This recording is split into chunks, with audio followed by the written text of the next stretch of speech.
The first time I found the letters, I thought my husband was cheating. I still remember that afternoon, the smell of lemon polish on the dining table, the soft hum of the washing machine from the laundry room, and the faint rustle of papers that started it all. It was an ordinary Tuesday, the kind of day you forget as soon as it passes. Until something changes the way you see your whole life. I was dusting the bookshelf in our bedroom, the one David had built years ago before the fights became routine and before the silences became heavier than words.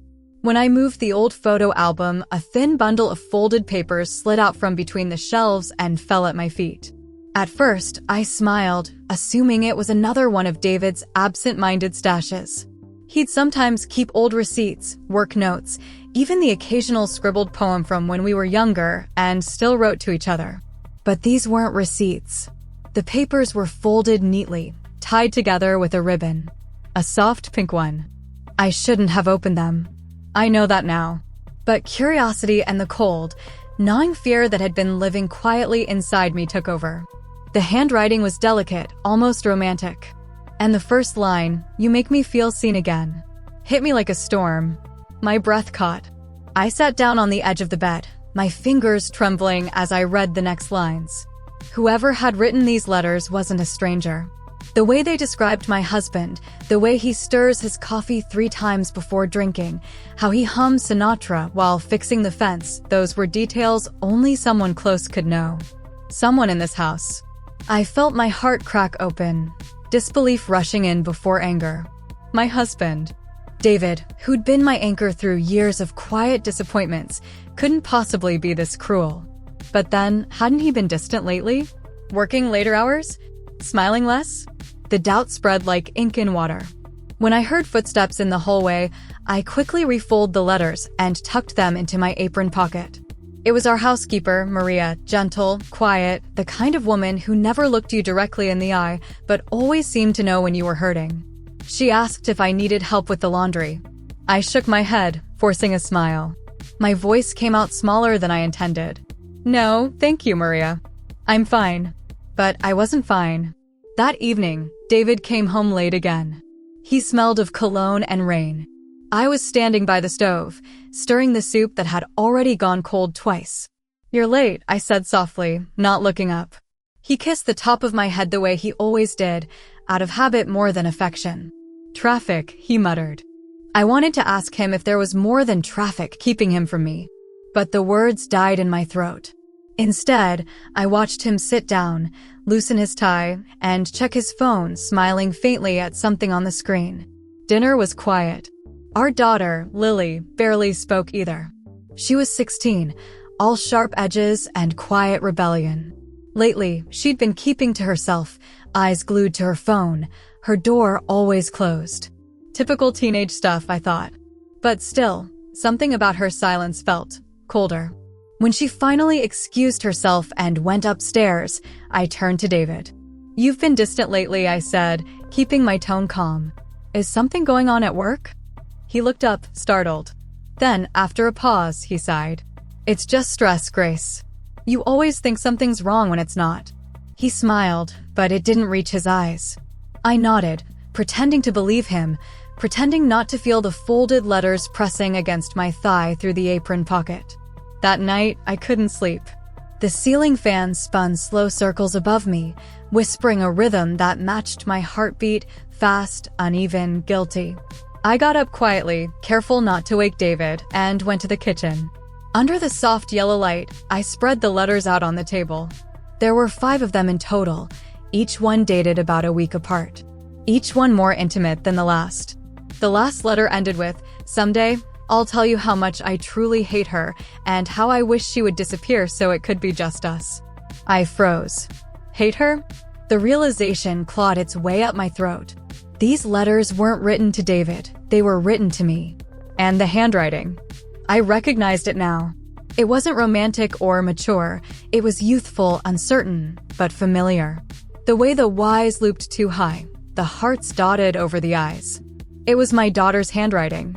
I stared at the words until the letters blurred. A sound escaped me, something between a gasp and a sob. The air felt heavy.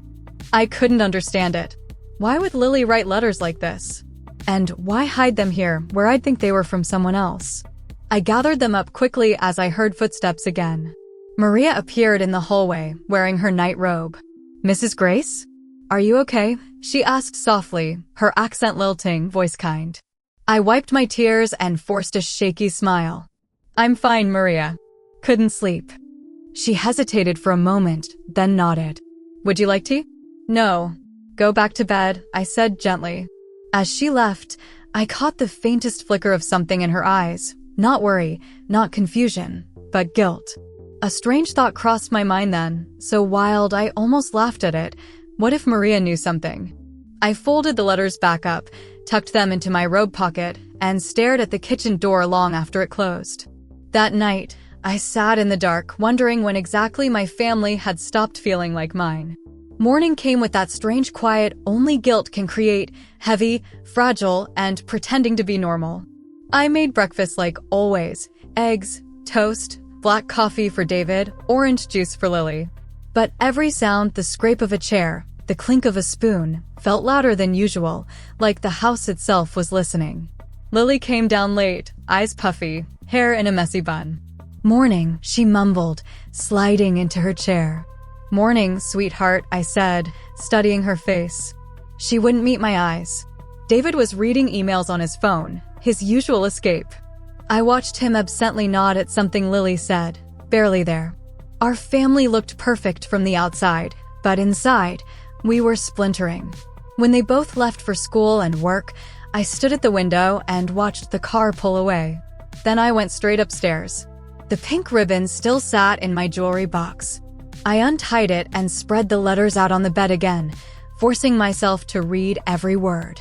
Each line felt like a bruise pressed again and again. It wasn't romantic love. It was obsession and rage. Words like, "You'll never understand me the way she does, and I wish you'd just let me be happy." It wasn't about David. It was about Maria. I didn't want to believe it. But every letter hinted at it, a she who listened, who held my hand when you were too busy. My stomach turned cold. My daughter and Maria? I sat there for a long time, clutching the papers until my knuckles whitened. Then I took a breath and picked up my phone. I had to know the truth, no matter how ugly it was. Maria was folding laundry in the guest room when I found her. The morning light hit her face, soft and unguarded. For a moment, I saw the woman who had been with us for 6 years, kind, dependable, never asking for much. The thought that she might be hiding something from me made my chest ache. "Maria," I began, keeping my voice calm, "can we talk?" She looked up immediately. "Of course, ma'am." I hesitated. "You've known Lily since she was 10, right?" "Yes, ma'am." "She was still playing with dolls back then," she said, smiling faintly. I nodded. "You two seem close." Her expression shifted, barely noticeable, but I caught it. "She's like a daughter to me," Maria said quietly. "She tells me things." "What kind of things?" I asked, watching her hands. They froze mid-fold. "Teenage things," she said, too quickly. "Friends. School. You know." I took a step closer. "Does she write you letters?" Maria's head snapped up. "Letters?" "Love letters," I said evenly. Color drained from her face. "No, ma'am." "Of course not." I pulled one out from my pocket and set it on the folded pile of sheets between us. "Then why does she write about you like this?" Maria stared at the page, her eyes darting back and forth as if the words could rearrange themselves into something innocent. Finally, she whispered, "Oh Lord." "Tell me the truth," I said softly. "Please." She sank onto the edge of the bed. "It's not what you think." "Then help me understand." Maria pressed her palms together, trembling. "She's a lonely girl, Mrs. Grace. She said you and your husband were always busy. She came to me. She needed someone." My throat tightened. "So you became that someone?" I tried to help, Maria said, tears forming. But then she started saying strange things, that she loved me, that we could run away. I told her no, that it was wrong, that she was confused. She cried.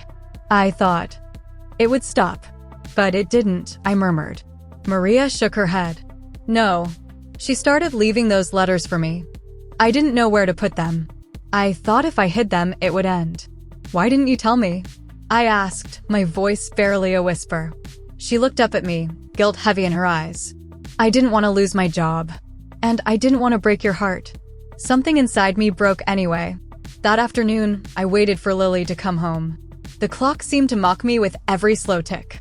I'd thought motherhood prepared me for anything: scraped knees, heartbreak, rebellion. But nothing prepared me for betrayal from my own child.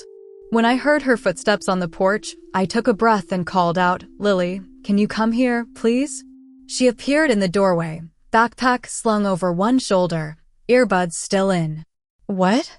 I gestured toward the kitchen table. The letters lay there, untied now, splayed open under the sunlight. "We need to talk." Her eyes flicked to the papers, then back to me. Color drained from her cheeks. You read them?" "Yes," I said quietly. She froze, then snatched them up, crumpling the nearest page in her hand. "You had no right." "I'm your mother, Lily," I said, keeping my voice steady even as my heart pounded. "And I had every right to know why my daughter writes about running away with our housekeeper." Her lower lip trembled. "You don't understand." "Then help me," I pleaded. "Because right now, I don't even recognize you." She dropped the letters on the floor. "You never listen to me. You never care unless it's about grades or chores or how perfect I should be." "That's not true, it is," she shouted, tears spilling. "Maria listens. She cares. She doesn't look at me like I'm some disappointment." Her words cut deep, sharper than any knife. For a moment, I just stood there, feeling every ounce of her pain crash into mine. "Sweetheart," I said finally, my voice breaking, "you're not a disappointment." It would stop. But it didn't, I murmured. Maria shook her head. "No." She started leaving those letters for me. I didn't know where to put them. I thought if I hid them, it would end. "Why didn't you tell me?" I asked, my voice barely a whisper. She looked up at me, guilt heavy in her eyes. "I didn't want to lose my job. And I didn't want to break your heart. Something inside me broke anyway. That afternoon, I waited for Lily to come home. The clock seemed to mock me with every slow tick. I'd thought motherhood prepared me for anything: scraped knees, heartbreak, rebellion. But nothing prepared me for betrayal from my own child. When I heard her footsteps on the porch, I took a breath and called out, "Lily, can you come here, please?" She appeared in the doorway, backpack slung over one shoulder, earbuds still in. "What?" I gestured toward the kitchen table. The letters lay there, untied now, splayed open under the sunlight. "We need to talk." Her eyes flicked to the papers, then back to me. Color drained from her cheeks. You read them?" "Yes," I said quietly. She froze, then snatched them up, crumpling the nearest page in her hand. "You had no right." "I'm your mother, Lily," I said, keeping my voice steady even as my heart pounded. "And I had every right to know why my daughter writes about running away with our housekeeper." Her lower lip trembled. "You don't understand." "Then help me," I pleaded. "Because right now, I don't even recognize you." She dropped the letters on the floor. "You never listen to me. You never care unless it's about grades or chores or how perfect I should be." "That's not true, it is," she shouted, tears spilling. "Maria listens. She cares. She doesn't look at me like I'm some disappointment." Her words cut deep, sharper than any knife. For a moment, I just stood there, feeling every ounce of her pain crash into mine. "Sweetheart," I said finally, my voice breaking, "you're not a disappointment." I heard her sigh. "It's open." Her room was dim, blinds drawn tight. Clothes lay scattered across the floor, half packed in an open suitcase. My heart dropped. "Are you going somewhere?" I asked quietly. She was sitting on the bed, knees drawn to her chest, her phone in her hands. "I'm leaving," she muttered. "You wouldn't understand anyway." I took a cautious step closer. "Try me." Her eyes were swollen from crying. "Maria said she'd help me get out. She said I deserve better than a house where nobody listens." I sat down slowly on the edge of the bed. "Maria told you that?" She looked away. "She didn't mean it like that. She was just being kind." I nodded, breathing carefully. "Kindness is good, Lily. But running away? That's not kindness. That's pain trying to find a way out." She didn't answer.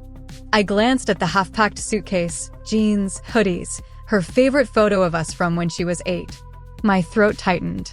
"Where would you even go?" "Anywhere," she said. Someplace where I can be myself. I reached out and touched her hand gently. You don't have to run away to find yourself, baby. You just have to let me in. Let me try to understand you. Her fingers tensed under mine. You'll just try to fix me. Maybe, I said, smiling sadly. Because that's what moms do when they're scared of losing their kids. She looked at me then, really looked, and I saw a flicker of something behind the anger. Confusion. Guilt. Maybe even relief. I didn't mean to hurt you, she whispered. I felt invisible. Tears welled in my eyes. You're not invisible, Lily. You're everything I ever wanted. We sat there in silence, the kind that's both heavy and fragile. Finally, she whispered, I want to talk to Maria. To say sorry. I nodded. We'll call her together. That evening, Maria came back. She looked exhausted, her eyes red from crying. Lily stood in the doorway, hands fidgeting. For a moment, no one spoke. Then Lily stepped forward. I'm sorry, she said, voice shaking. For the letters, for making things weird. I didn't know what I was feeling. You were kind to me, and I got confused. Maria nodded slowly. You don't have to apologize to me, sweetheart. I should have told your mother sooner. I'm sorry for that. Lily wiped her face. I thought you cared about me more than she did. Maria's voice broke a little. I do care about you, but no one will ever love you more than your mother. Something in that sentence made Lily start crying again, and this time, she let me hold her. For the first time in months, I felt my daughter's heartbeat against mine. David came home to find us sitting together in the kitchen, 3 women bound by the same mistakes, trying to start over. He didn't say much, but he put his hand on my shoulder and whispered, thank you. Later that night, after Lily went to bed, Maria approached me in the hallway. Mrs. Grace, she said softly, I think it's best if I leave for a while. For her sake. For all of us. I wanted to protest, to tell her it wasn't her fault. But maybe space was what we all needed. Thank you for everything you've done, I said, meaning every word. You've been part of this family. She smiled sadly. Families are complicated. But they heal, too. And just like that, she was gone. Weeks passed. At first, Lily barely spoke to me. We lived side by side, careful not to step on old wounds. But slowly, little by little, things began to change. She'd linger in the kitchen while I cooked, asking small questions. She'd sit beside me during a movie and laugh at something ridiculous. It wasn't perfect, but it was something. Then one night, she came into my room holding a small envelope. I wrote you something, she said shyly. My heart skipped. I opened it, a single page neatly folded. It read, Mom, I didn't know how to talk to you, so I wrote this instead. I'm not mad anymore. I was lonely, but I'm learning that love isn't about who listens first, it's about who stays. You stayed. I love you. Tears blurred my vision. I pulled her into my arms and whispered, I'll always stay. For the first time in a long while, I believed it. But sometimes, late at night, when the house is quiet and the world feels too still, I still think about those pink ribbons. About how close I came to losing her. And about how love, in all its broken forms, somehow brought us back together. Life after the storm was quieter, but not peaceful yet. You don't just sweep away betrayal with apologies, you live with its echo until it fades. For a while, I believed we could keep it private. Just the 3 of us, me, Lily, and David, healing in silence. But secrets have a way of leaking through cracks. And ours did too. It started one Friday afternoon. I was at the grocery store when I ran into Mrs. Cooper, one of the other mothers from Lily's school. She smiled tightly, the kind of smile that hides more than it says. Grace, she said, tilting her head, is everything all right at home? My stomach sank. Why do you ask? Oh, nothing, she said, too quickly. It's just, some of the girls mentioned that Lily's been different. Quiet. And there were rumors. Rumors. I asked, trying to keep my voice steady. She lowered her tone. About her and someone older. A woman. You know how teenagers gossip. I felt the ground shift under my feet. Even in a small town, whispers move faster than truth. Thank you for telling me, I said politely, forcing a smile I didn't feel. I left the store without finishing my shopping. When I got home, Lily was sitting on the couch scrolling through her phone, shoulders tense. I sat beside her quietly. "Sweetheart, I need to ask you something." She looked up, eyes wary. "What?" "People are talking. At school." Her lips pressed into a thin line. "I know." I swallowed hard. "What exactly do they know?" She hesitated, then whispered, "Someone hacked my messages. They saw things I wrote to Maria months ago. Screenshots are going around." I felt my chest tighten. "Oh, God, I didn't send anything bad," she said quickly. "Just things that sounded weird out of context." I wanted to protect her, to gather her in my arms and shield her from the cruelty of teenage judgment. But I also knew this was part of the consequence, the way the world punishes softness it doesn't understand. "Okay," I said, taking her hand. "Then we'll handle it. Together." She looked at me, disbelief flickering across her face. "You're not mad." "I'm sad," I said honestly. "But being mad won't fix anything. We can't control what people say, only how we respond." Her eyes filled with tears. "I don't want everyone to hate me." "They won't," I whispered. "But even if they do, I won't." That weekend, I asked the school counselor if we could meet privately. She listened carefully, nodding, occasionally taking notes. When I finished explaining everything from the letters to the gossip, she sighed. "Grace, it sounds like your daughter's been through a storm of emotions and confusion. I'll make sure she gets some counseling support here. But you might want to consider family therapy too." I nodded, grateful and ashamed all at once. "We'll do whatever it takes." The counselor smiled kindly. "It's good that you came in before things got worse. Most parents wait until it's too late." Her words hit hard. Before things got worse. Hadn't they already? That evening, over dinner, I told David what happened. He sat silently for a long time, staring into his plate. Finally, he said, "Maybe it's good this came out. Maybe we all needed to stop pretending everything was fine." He wasn't wrong. We'd built our family like a stage set, perfect from the front, hollow behind the scenes. For the first time in years, I didn't try to defend our image. "Then we fix it," I said. "For real this time." He nodded. "For real." The next week, Lily met with the school counselor. At first, she hated it. The town eventually found a new rumor to chase. Life, as it always does, moved on. But something inside us had changed. The three of us, me, David, and Lily, started talking more openly. Not the shallow kind of talk, but the real kind. Some nights, we'd sit in the living room with no TV, no phones, just conversation. And for the first time in years, our home didn't feel like a stage. It felt like a family. Yet, even in peace, I sometimes think back to those pink letters. How a few folded pages nearly destroyed everything. But maybe, just maybe, they also saved us. Because without them, I might never have learned how deeply silence can wound, or how powerful forgiveness can be. The air in our house began to feel lighter, not perfect, but breathable again. Sometimes, healing doesn't announce itself with fireworks. It shows up in smaller ways, in laughter returning to the dinner table, in soft apologies whispered between chores, in the sound of a door left open instead of slammed shut. It had been almost 4 months since I found those letters. For months since I thought I was losing my husband, my daughter, and my sanity all at once. Now, I could finally walk past that bookshelf without feeling my stomach twist. I even kept the letters. Not to punish myself, but as a reminder. They were tucked away in a box labeled lessons I paid for. One Saturday morning, I woke up to the smell of pancakes. It had been years since anyone made breakfast for me. When I went downstairs, Lily stood by the stove in one of David's oversized shirts, humming to herself. "Morning," she said, smiling, a real one this time, not the polite mask she used to wear.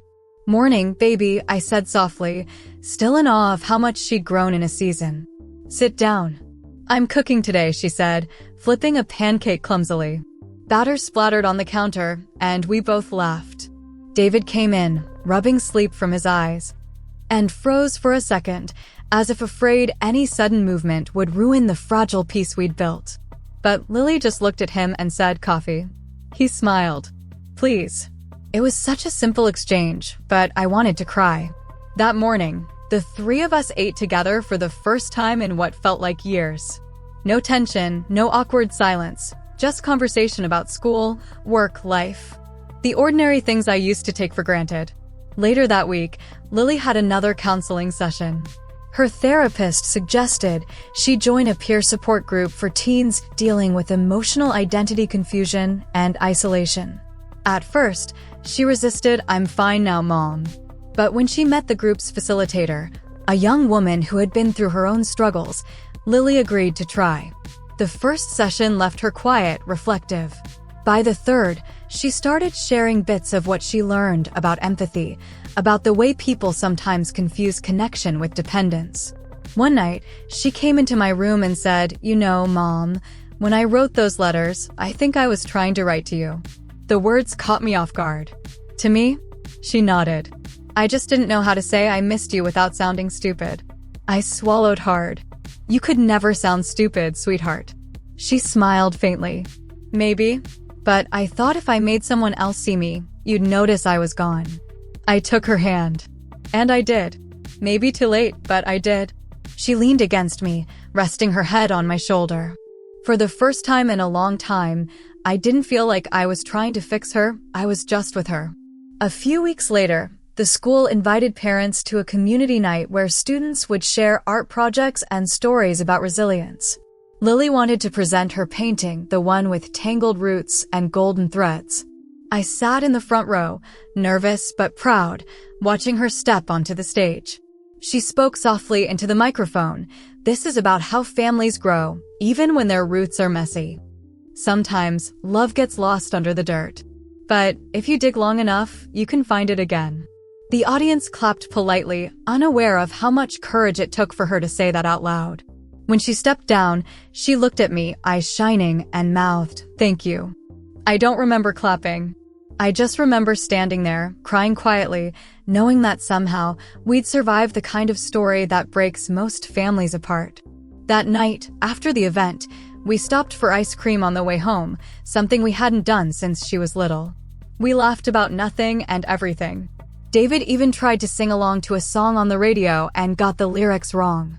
For once, I didn't feel like we were pretending to be okay. We actually were. Months passed, and life settled into its new rhythm. Maria called once in a while, just to check in. She had found work with another family in the next town over. One evening, I handed the phone to Lily. They spoke for a long time. When she hung up, she smiled softly and said, "She's doing good." "Did you tell her about your art?" I asked. "Yeah," she said. She said she's proud of me. Something in her tone told me the chapter had finally closed. Not erased, just completed. A year later, I found one more letter tucked inside my journal. But this time, it wasn't hidden. It was folded neatly with a yellow sticky note on top for Mom. It read, "Dear Mom, you once said love doesn't break, it bends. I didn't believe you, but now I do. You taught me that silence can hurt more than words, and forgiveness isn't weakness, it's survival. Thank you for not giving up on me, even when I tried to make you. Love always, Lily." I read it 3 times before I could breathe again. It wasn't long, but it said everything I'd ever needed to hear.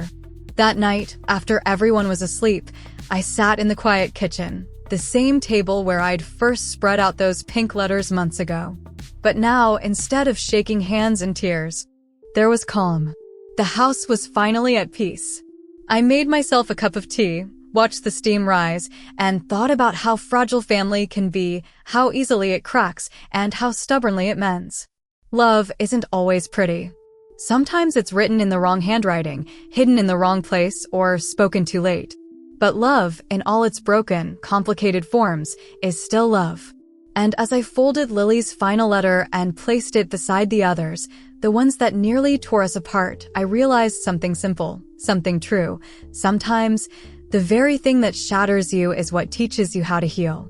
When I look back now, I realize that the worst day of my life didn't destroy me. It introduced me to a version of myself I'd never met before. The one who could survive heartbreak, betrayal, and guilt, and still choose to love again. Finding those letters broke something in me. But maybe some things have to break before they can open.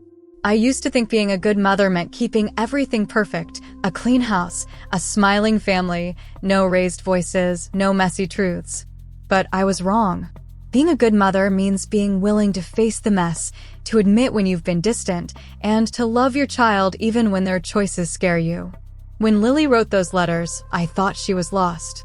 But really, she was reaching out, and I was the one who had drifted too far away to hear her. That's what silence does in a family. It grows like mold in the dark until someone finally turns on the light. I won't pretend everything is perfect now. We still argue. We still have days when words hurt and pride gets in the way. But we also laugh louder, listen longer, and say I love you without waiting for the right moment. If you're listening to this and you've ever found yourself standing in the ruins of a relationship with your child, your partner, your parent, I want you to remember this. You can start again. No matter how deep the cracks run, love can grow through them if you let it. And sometimes, the people who hurt us the most are the ones teaching us how to heal. So tonight, before you go to bed, tell someone you love them even if your voice shakes. Especially if it shakes. Because love, real love, isn't about never breaking. It's about choosing to rebuild together. Would you have opened those letters or left them hidden? Tell me in the comments, and don't forget to subscribe if you believe in second chances.